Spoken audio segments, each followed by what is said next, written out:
Hi, my name's Pharaoh, and today I'm back at my research and development base because I wanted to take a look at bubble ducts, which have been in our build menu for a couple of weeks now. And the other day I was watching Action Pants Gaming, who I'd highly recommend you all watch, and he was using the pyramid to get some kind of directionality on which way the bubbles flow. And it got me thinking as to why they were still, even when he was doing that, they weren't really doing what they were told. And so I've been experimenting and I've been working out how to make them do as they're told. And so here, for example, I have a circuit of bubbles flowing around, every single one flowing in the same direction, clockwise, as we're looking at it, around the ducts. And you'll notice that there are two pipes and then a corner, two pipes and then a corner. And there's a reason for that, which we'll go into. But first of all, let's go into exactly how these ducts behave and why they do that. Now, whenever we're talking about the direction of things, I like to use the light floor because the light floor is non-rotationally symmetrical. It doesn't have any symmetry. There's always a direction that they're pointing in. And you can tell that by the small black area between the tram lines. So this first one that's closest to me that I'm not moving around is pointing away from me. And then let's point one to the right of that. Let's point one downwards. And let's point one to the left. And what I'm going to do is I'm going to use universal adjacency and I'm going to position 4 pipes along the side of these with the same orientation. So instead of positioning this one here, I'm going to universal adjacency to a pipe, and the same with each of those orientations. So first of all, I'm going to pick up a duct and I'm going to store it in the wire menu. I'm going to copy one of these floorings, leaving it in the same orientation.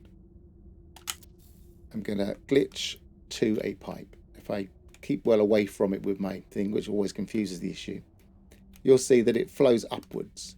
And this isn't surprising because I've used a floor that's the normal way up, and the normal way up for a pipe means that it flows upwards.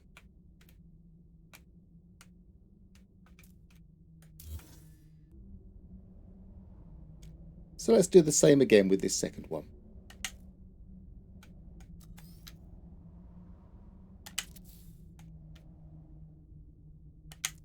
And again.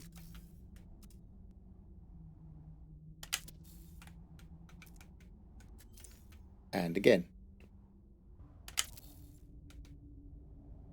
So there we have 4 pipes and they're all pointing upwards. But what we will notice if we build onto them,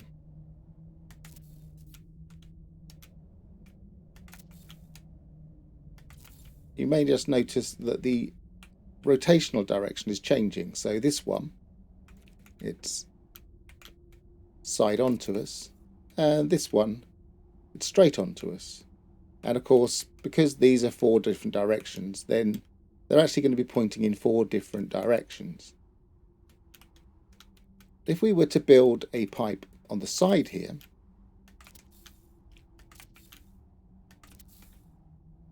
then perhaps surprisingly, they each actually flow slightly differently. So this one, it's flowing upwards, and then this is flowing the other way, and then that's flowing the correct way.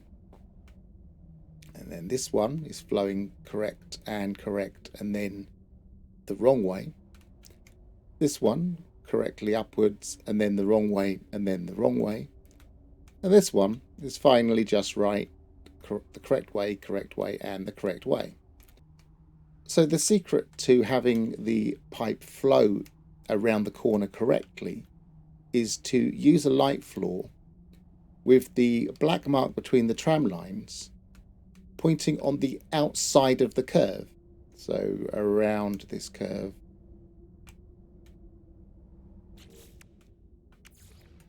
So as it comes around here, This is on the outside of the curve. So let's delete all of the others that we don't need. So the next thing to pay attention to is that if I was to delete, say, this corner piece, this one suddenly stands upright. And the reason it stands upright is because technically all three of these pieces, their base is at the bottom. And they just appear to be orientated differently because of the contextual way that the parts now work. But we need to remember that unless we actually position one with a part that's orientated differently, they're always going to have their base at the bottom. So if we were to delete this one and this one, then the pipe will correctly stand upright because the base is at the bottom. So all three of these are exactly the same part in exactly the same orientation as this first one. It's just they're flowing around a corner. So in order to flow down again, we need to position a pipe here, but we need to make sure that the outside of the curve that's going to be downwards is orientated by one of these light floors. So the first thing we're going to do is do the same trick that Action Pants Gaming was using and select our pyramid and demonstrate that we can connect them to the end of our pipes. And as you can see, they're pointing in a specific direction. Now, the normal direction of a pyramid, just like a pipe, is upwards. But if we were to position a pyramid here, then it would be pointing off to the side. So we can use universal adjacency to point a pipe off in that direction. But I don't want to do that because I won't have any control about the rotational direction. So what I want to do instead is position a floor with the mark between the tram lines upwards. So first of all, I will select a floor. I will store it to the wire cache. I will select a pyramid,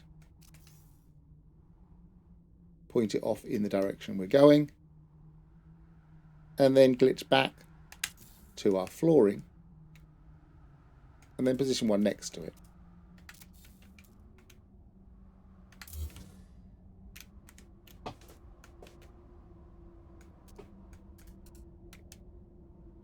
So next, I'm going to universal adjacency from this back to a pipe. So we want to select a pipe, store it in our wire cache, copy our flooring, make sure the orientation is the black mark between the tram lines on the outside of our curve that's coming up, glitch to the pipe,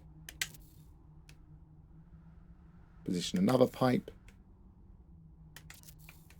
and there we have a new three, all pointing in the direction we want. And yet again, if we were to delete this one, because it is now a sideways pointing pipe, that pipe will now point sideways. Its base is on this side and its top is on this side.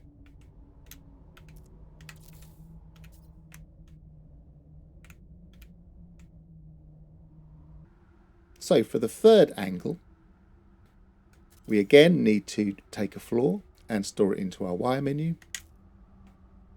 Grab a pyramid, point it downwards this time, glitch it to our floor, make sure its orientation, which it is still, is pointing on the outside of where we want the curve to be. And actually what I'm going to do, instead of doing all around a circuit, I'm going to bring it off to the right this time. So let's position it thus. So selecting a pipe, we'll store that into our menu. Copy the flooring and glitch.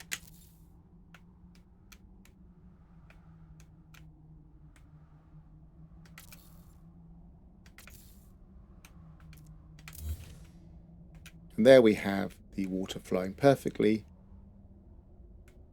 around 3 bends. We always know which way it's going based on our direction of the flooring that we're using. Now it is possible to make the turns more abruptly.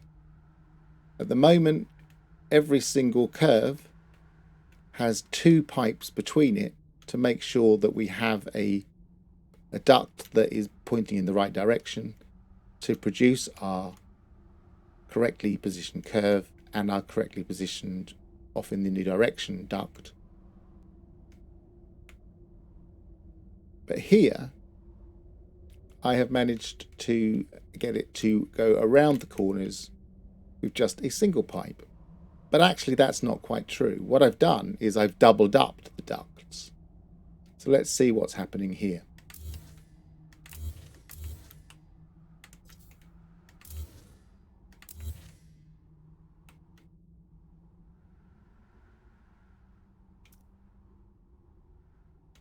So let's first of all store our duct in our menu, copy our pre-existing flooring just as we did before,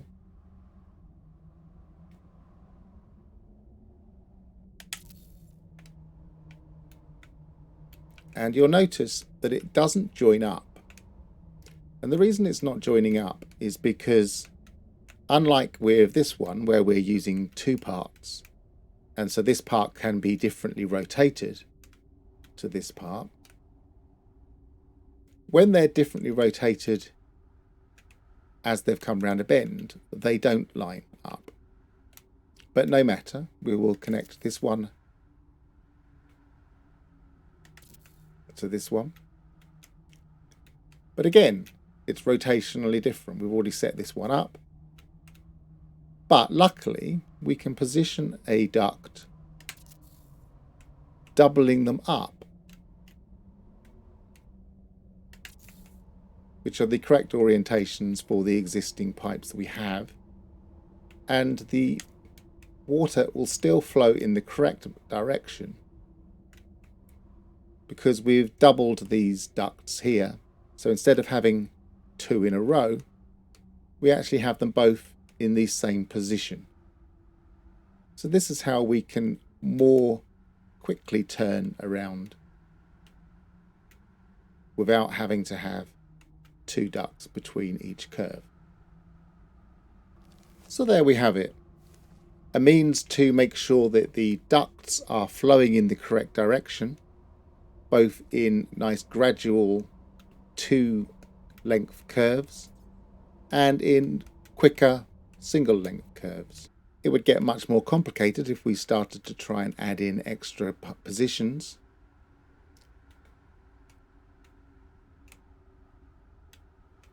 But for the time being, we'll stick with what we have there as a victory, and perhaps later I'll revisit it and work out how we can do cleverer things. So I hope you enjoyed this video. Keep an eye out for more content, and I'll see you soon. Goodbye.